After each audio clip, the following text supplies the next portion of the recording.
Hi friends, ഇന്ന് നമുക്ക് ചെറിയൊരു കുക്കിംഗ് വീഡിയോ ചെയ്യാം. ചിക്കൻ സ്മൈലി അതാണ് ഞാനിന്ന് ഉണ്ടാക്കാൻ പോകുന്നത്. അതിനായി 4 പൊട്ടറ്റോ എടുത്തിട്ടുണ്ട്. 4 പൊട്ടറ്റോ കൂടെ ചിക്കൻ വേവിച്ചെടുത്തതാണ്. ഇതിൽ മഞ്ഞൾ, മുളക്, ഉപ്പ് ഇത് 3 ഇട്ട് വേവിച്ചെടുത്തിരിക്കുകയാണ്. ഇനി നമുക്ക് പൊട്ടറ്റോ ഒന്ന് പൊടിച്ചെടുക്കാം. പൊട്ടറ്റോ പൊടിക്കുന്ന സമയത്ത് ഈ ഫോർക്ക് ഉപയോഗിച്ച് ചെയ്യുകയാണെങ്കിൽ അത് പെട്ടെന്ന് തന്നെ നമുക്ക് പൊടിച്ചെടുക്കാൻ പറ്റും. നന്നായി പൊടിച്ചെടുത്തിട്ടുണ്ട്. എന്നിട്ട് ഇത് നമുക്ക് മാറ്റി വെക്കാം. ഇനി നമുക്ക് ചിക്കൻ ഒന്ന് ക്രഷ് ചെയ്തെടുക്കാം. ചിക്കൻ ക്രഷ് ചെയ്ത് ഞാനൊരു ബൗളിലോട്ട് മാറ്റുന്നതാണ്. എന്നിട്ട് നമുക്കതിൻ്റെ കൂടെ പൊട്ടറ്റോ ഇടാം. നമ്മൾ ഓൾറെഡി പൊടിച്ച് വെച്ചിരിക്കുന്ന പൊട്ടറ്റോ ഇതിലേക്ക് ഇടാം.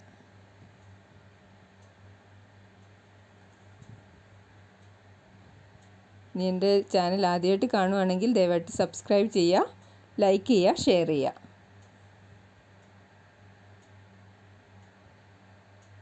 ഇനി നമുക്ക് ആവശ്യത്തിനുള്ള ഉപ്പ് ഇടാം. ചിക്കനിൽ ഓൾറെഡി ഉപ്പിട്ടാണ് വേവിച്ചിരിക്കുന്നത്. ഉപ്പും കുരുമുളകെല്ലാം ഇട്ടിട്ടുണ്ട്. അപ്പം നമ്മളിടുന്ന സമയത്ത് നോക്കിയിട്ട് വേണം ഇടാൻ. കുറച്ച് മഞ്ഞളിടാം കളർ വരാനായിട്ട്. പിന്നെ 1/4 സ്പൂണ് കുരുമുളക്. ഇനി നമുക്ക് 2 ടീസ്പൂൺ കോൺഫ്ലവറും കൂടെ ഇടാം. 2 ടീസ്പൂൺ കോൺഫ്ലവർ ഇട്ടു. അതുകൂടാതെ ലാസ്റ്റ് ഇൻഗ്രീഡിയൻ്റായ ബ്രെഡ് ക്രംസും കൂടെ ഇതിലിടാം. അത് ഒരു അത്യാവശ്യം വലിപ്പമുള്ള 4 ബ്രെഡ് എടുത്തിട്ട് മിക്സിയിൽ പൊടിച്ചെടുത്തതാണ്. ഇനി നമുക്ക് ഇതെല്ലാം കൂടി ഒന്ന് മിക്സ് ചെയ്യാം. നന്നായി മിക്സ് ചെയ്യാം. അപ്പോൾ നമുക്ക് ഇങ്ങനെ റൗണ്ടാക്കിയിട്ട് എടുക്കാം. ഇത് ചപ്പാത്തിക്ക് പരത്തുന്ന രീതിയിൽ, ചപ്പാത്തിയുടെ ആ ഒരു പരുവത്തിൽ കുറച്ചും കൂടെ ഒന്ന് ലൂസാക്കിയിട്ട് നല്ല സോഫ്റ്റായിട്ട് കിട്ടുന്ന രീതിയിൽ ചെയ്യാം. ചപ്പാത്തിയുടെക്കാളും കുറച്ചുകൂടി ലൂസായിരിക്കണം. ഇനി നമുക്കിത് ബൗൾസായിട്ട് മാറ്റാം. ചപ്പാത്തിക്ക് എടുക്കുന്നതിനെക്കാട്ടും കുറച്ചുകൂടി വലിയ ബൗൾസ് ആക്കണം. എന്നാലേ നമുക്കൊരു കുറച്ച് കട്ടിയിൽ വേണം. അപ്പം കട്ടിയിൽ കിട്ടണമെങ്കിൽ കുറച്ച് നല്ല വലുപ്പത്തിലുള്ള ബൗൾസാക്കിയിട്ട് എടുക്കാം.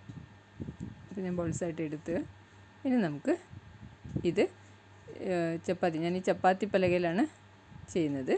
ചപ്പാത്തി പലകയിലും അതുപോലത്തെ നമ്മുടെ ഈ ബൗൾസിലും നന്നായിട്ട് എണ്ണ പുരട്ടണം, അല്ലെങ്കിൽ അത് പറ്റിപ്പിടിക്കും. ഇങ്ങനെ പരത്തിയെടുക്കാം.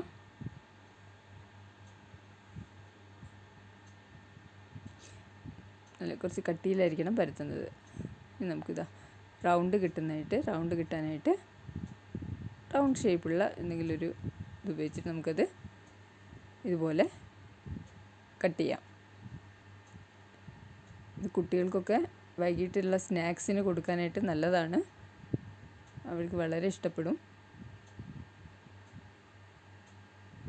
ഈ ഒരു ഷേപ്പ് കൂടെ കാണുമ്പോൾ അവരത് കഴിക്കുകയും ചെയ്യും. നമുക്ക് ഇപ്പം ഇതുപോലെ കണ്ണുകൾ വരച്ചു കൊടുക്കാം. ഇനി നമുക്ക് സ്മൈലി ഫേസ് കിട്ടാനായിട്ട് ഒരു സ്പൂൺ എടുത്തിട്ട് ഇതുപോലെ ഒന്ന് ചെയ്ത് കൊടുക്കാം. സ്മൈലി ചെയ്യുന്ന രീതിയിൽ ഈ ഒരു ഷേപ്പിൽ ചെയ്ത് കൊടുക്കാം. അപ്പോൾ നല്ലൊരു സ്മൈലി ഫേസ് കിട്ടിയിരിക്കുകയാണ്. ഇത് കട്ടി നോക്കിയേ, ഇത്രയും കട്ടിയിൽ വേണം ചെയ്യാൻ. ഇനി നമുക്കത് വെളിച്ചെണ്ണയിട്ട് ഇടാം. വെളിച്ചെണ്ണ അല്ലെങ്കിൽ ഓയിലോ എന്ത് വേണമെങ്കിലും ഉപയോഗിക്കാം. 2 സൈഡും നന്നായി ഫ്രൈ ചെയ്ത്, ഇത് ഓൾറെഡി നമ്മൾ ചിക്കനും പൊട്ടറ്റോ എല്ലാം വേവിച്ചതുകൊണ്ട് അധികം നേരം വേവിക്കേണ്ടി വരില്ല. ബ്രൗൺ കളർ ആവുന്ന സമയത്ത് നമുക്കത് കോരിയെടുക്കാം. 2 സൈഡും ആയിട്ടുണ്ട്. ഇനി നമുക്കത് കോരിയെടുക്കാം. ഓക്കെ, ഇപ്പോൾ ഇതുപോലെ ഞാനെല്ലാം ചെയ്ത് വെച്ചിരിക്കുകയാണ്.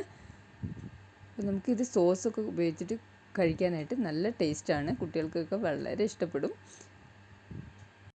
എൻ്റെ ആ ചാനൽ ആദ്യമായിട്ട് കാണുകയാണെങ്കിൽ ദയവായിട്ട് സബ്സ്ക്രൈബ് ചെയ്യണം.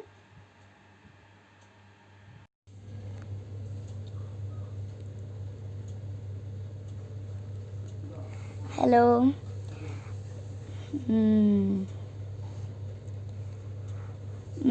സൂപ്പർ. അപ്പോൾ എല്ലാവരും ഇത് ട്രൈ ചെയ്ത് നോക്കണം. വീട്ടിൽ ഒരു തവണയെങ്കിലും ഇത് ട്രൈ ചെയ്ത് നോക്കണം. Super tasty.